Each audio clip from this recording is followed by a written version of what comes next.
pain.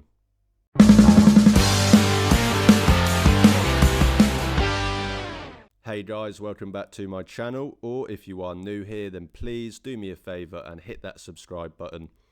So for the second time in 2 weeks, I think now, I recorded, edited, uploaded a video, and then immediately checked my phone and realised that news had dropped, which had impacted the video that I had just uploaded. Last week it was with Elijah Moore. I did the video talking about them putting the exclusive free agent tag on him and what that means, etc. And then immediately afterwards he signed with the Bills. This is a bit more sinister, shall we say.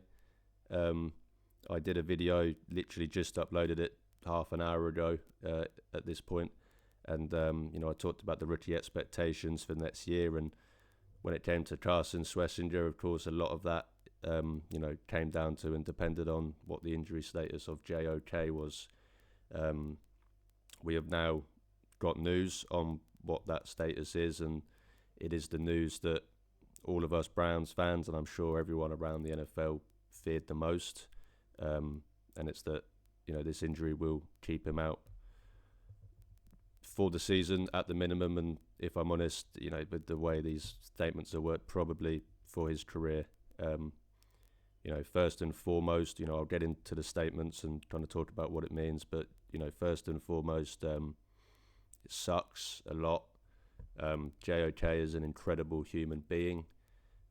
He's an incredible football player, but he's also an even more incredible human being.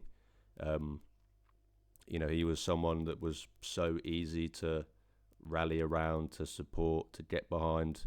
The videos of him, he always had a smile on his face, always joking. He was always out in the community doing stuff, for the community, and all of his stuff and the work he did, and with his heritage back in Africa and stuff like that. And just seeing him evolve as a human being, not just as a player, with the Cleveland Browns was awesome. And he truly was one of those guys that was just so easy to root for, and you could tell that it wasn't just a facade for the camera, and he wasn't just trying to look like a nice guy. This is a genuinely awesome human being that has suffered an injury that might and most likely end his NFL career a lot earlier than it should have.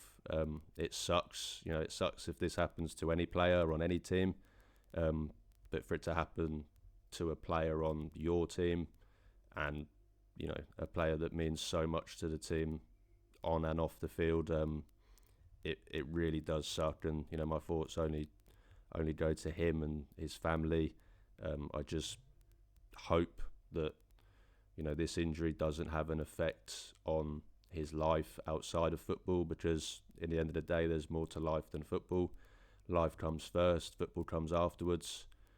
So whilst of course I would absolutely love to see him play for the Cleveland Browns again, I would every single day of the week rather that and choose that he could just guarantee the fact that he will live a long, healthy life outside of football, and that's more important.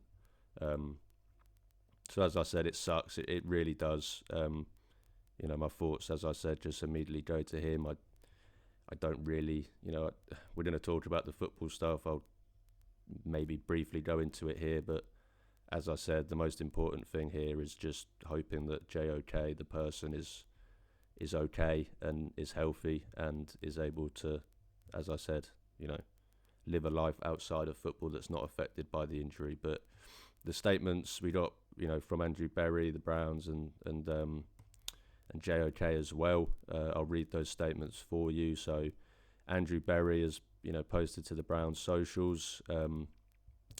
Jeremiah's health is of the utmost importance to us, and although he has made progress towards recovery, we've made the decision to place him on reserve/pup, which means he will not play football during the 2025 season.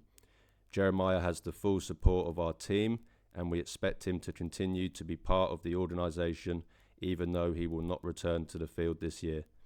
We will not make any predictions on Jeremiah's football future at this time, but we do note that he's in good spirits and will continue to take the advice of the world-class medical experts who will continue to guide his progress and recovery. So that's the Browns' statement, as come from Andrew Berry. The way it's worded, you're not going to even make mention to, his future if that was something you knew was off the table. I think they, even by saying that is kind of foreshadowing what is to come. It does suck, but as I said at the start, I think this is probably, within a year, we probably will see a retirement announcement.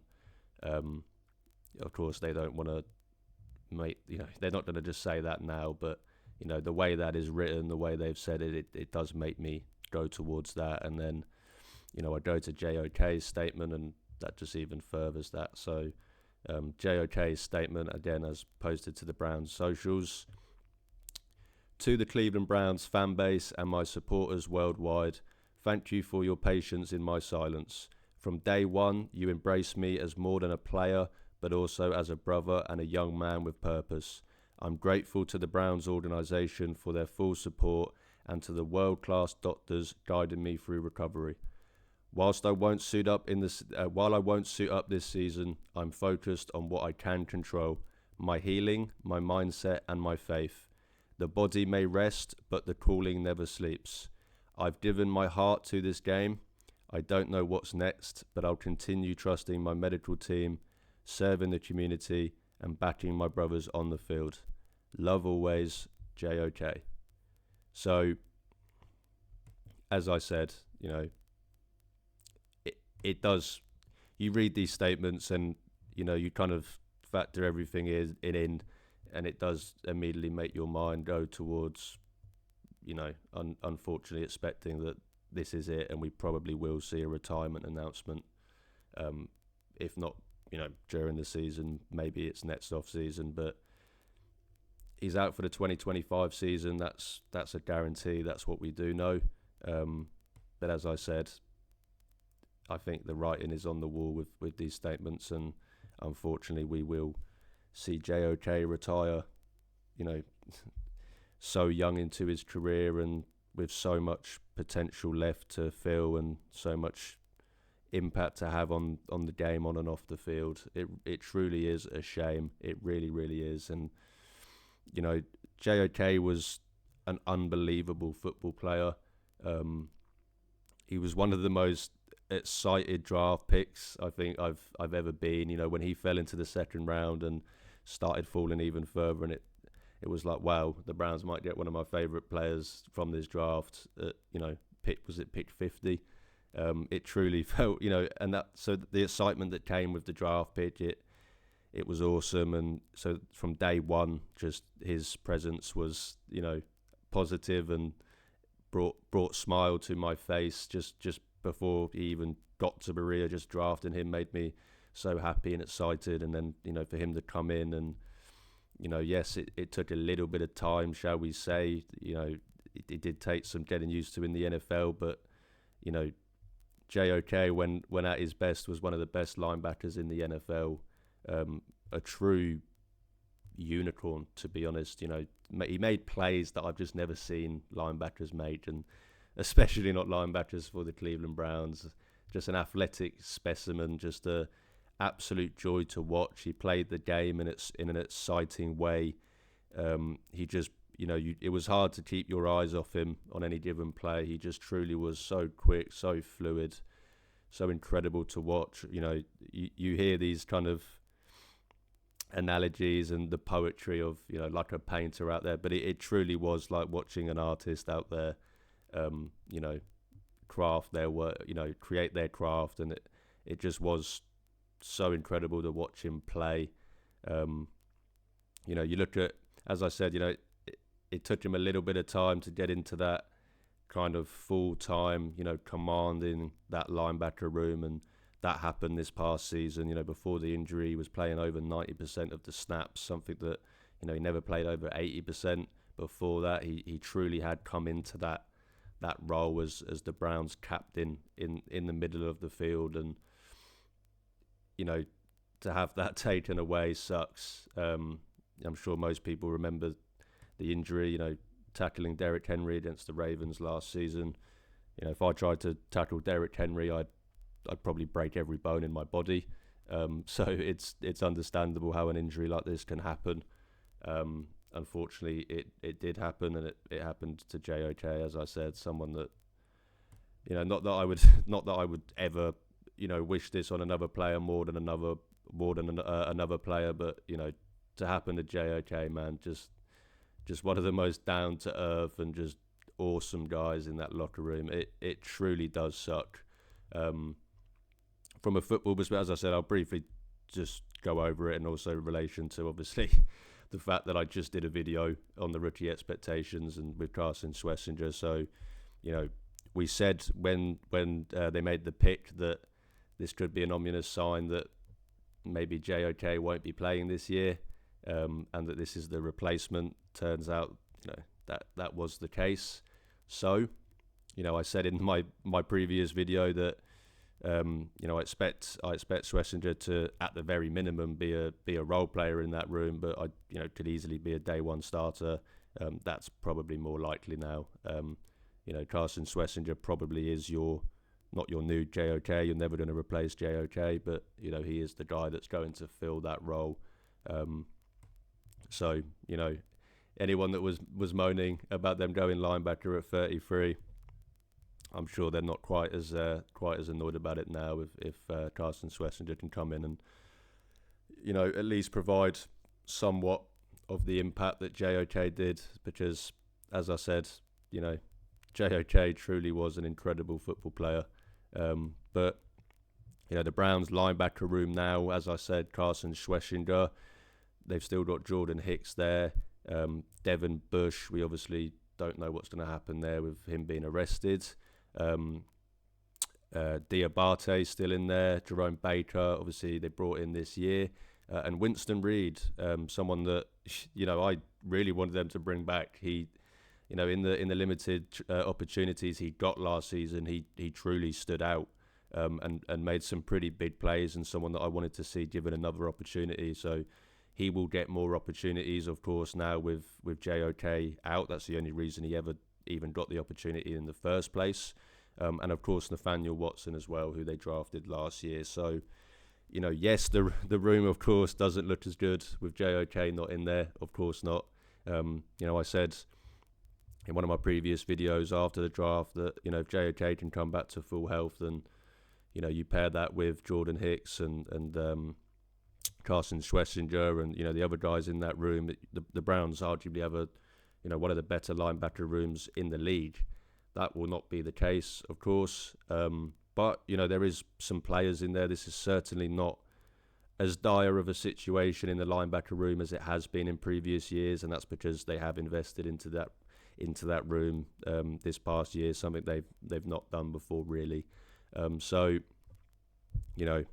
yes, you'd have loved JOK to be in there, but Carson Schlesinger, Jordan Hicks, Devin Bush, Diabate, Jerome Baker, Winston Reed, we'll see what Nathaniel Watson can do.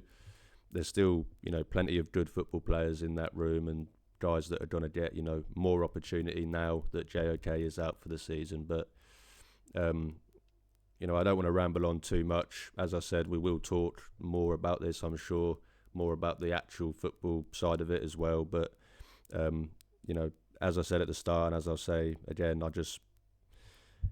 it just sucks.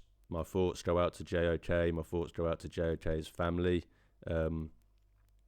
It sucks, man. When probably never going to get to see one of the most exciting players to play for the Browns in my lifetime play for the Browns again. So it sucks. Unfortunately, this is football. These things happen. It is something you have to accept playing this sport, and even being a fan of this sport, is that these things can happen, and it's a dangerous game, and serious injuries happen, and unfortunately it happens to a good one, man. It really does suck, but I'm not going to bore you guys just sat here just constantly talking about how much it sucks. I know you guys know that, so but I just wanted to kind of course comment on it. With the news just dropping, made a little bit of tweak to my previous video. So if you did watch that one, then yes, Carson Schlesinger now will have an increased role, and my expectation for him probably is to be the day one starter. But, you know, as I said countless times, and as I will say one last time, most importantly, just wanted to get on here and, you know, give my, not condolences, because, you know, there's more to life than football, but, you know, just give my thoughts to JOK and kind of, you know, where we're at now. But that would do it for me today, guys. You know, if you do enjoy my content, then please drop this video a like, hit the subscribe button. It's free, but it really, really helps out my channel. You can also check the links in the description to see where you can follow and interact with me on social media. As I always say, I'm trying to build a community of Cleveland Browns fans, and even if that means I only get to talk to one fan a day, I'm happy, because I'm talking Browns football with the best fan base in the world. Have an amazing week, guys. You know, hopefully this news doesn't bum you out too much. But most importantly, go JOK.